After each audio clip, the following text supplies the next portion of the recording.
उत्तर प्रदेशमधील कौशंबी प्रकरण आज देशभर गाजतंय।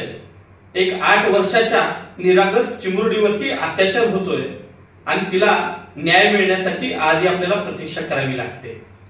या गोष्टीचा मी पहिल्यांदा निषेध व्यक्त करतोय। त्या अत्याचाराबद्दल निषेध व्यक्त करत असताना ही गोष्ट आपण गांभीर्य समजून घेतलं पाहिजे, कारण उत्तर प्रदेशमधील कौशंबी जिल्ह्यातील एक लोहारा गाव आहे जे सैनिक पोलीस स्टेशनच्या अंतर्गत येतं। आपण जर बघितलं, या लोहारा गावामधील ही 8 वर्षाची पाल समाजातील धनगर समाजातील एक मुलगी चिमुरडी रामायण पाहायला जात असताना शेजारच्या एका तरुणाने तिला वीटभट्टीच्या जवळ नेऊन तिच्यावरती अत्याचार केला आणि या अत्याचारानंतर हा प्रसंग ती जेव्हा चिमुरडी घरामध्ये जाऊन सांगते, त्याला जे कुटुंब त्या सैनिक पोलीस स्टेशन मध्ये जातं, तक्रार देतं, पण याच्यावरती ऍक्शन घेतली जात नाही, दबाव टाकला जातो, उलट कुटुंबियांना धमकावलं जातं। पण याच्या विरोधात गावचा प्रधान समोर येऊन या कुटुंबाला न्याय मिळण्यासाठी एक सगळेजण मिळून त्या पोलीस स्टेशन मध्ये जातात। त्यावेळेला त्या गुन्ह्याचा गांभीर्य लक्षात घेऊन त्याच्या विरोधात जो सुवर्ण समाजातील तिवारी नावाचा मुलगा आहे त्याच्यावरती गुन्हा दाखल केला जातो आणि त्याला फोक्सो अंतर्गत कारवाई करत त्याला अटक देखील केली जाते।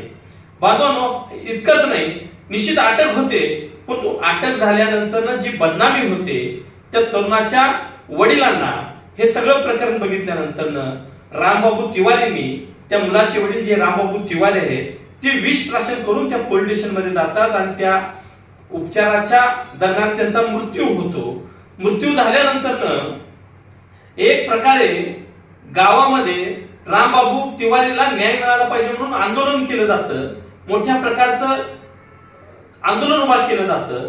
त्यावेळेला ज्या उत्तर प्रदेशच्या राज्याचे जे उपमुख्यमंत्री ब्रिजेश पाठक, त्यांनी या घटनेचा अल्पवयीन मुलीवर झालेला अत्याचाराचा ट्विट केला नाही, परंतु रामबाबू तिवारीला न्याय मिळावा म्हणून ट्विट केलं जातं।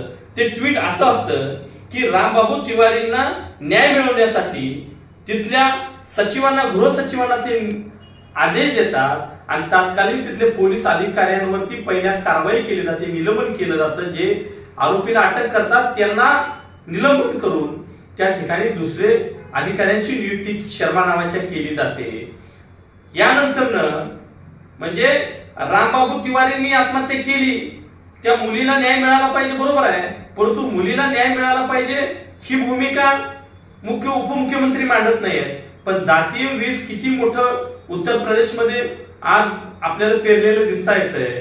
लगेच त्या तिवारीला न्याय मिळवण्यासाठी ते ट्विट करतात, तिथली पोलीस यंत्रणा बदलली जाते, कर्मचारी बदलले जातात। म्हणजे पहिले ज्यांनी पोलिसांनी त्या कुटुंबाला, मुलीला न्याय देण्यासाठी तरुणांना अटक केली, त्या पोलिसांना तिथनं बदललं जातंय, दुसरे जाणीवपूर्वक दुसरे पोलीस प्रशासन तिथं बसवलं जातंय, त्यांच्या माध्यमातून परत क्रॉस कंप्लीट केली जाते आणि रामबाबू तिवारींना च्या मृत्यूनंतर त्या मुलीच्या, ज्या मुलीवर अत्याचार झाले त्या मुलीच्या वडिलांना, तिच्या भावाला अटक केली जाते। म्हणजे आज आपण ह्या गोष्टीचा विचार करा, म्हणजे त्या मुलीवर अत्याचार झाले ते झाले, नंतर तिच्याच वडिलांना अटक केलं जातं, तिच्या भावाला अटक केली जाते। हे सारं प्रकरण आपण बघितलं।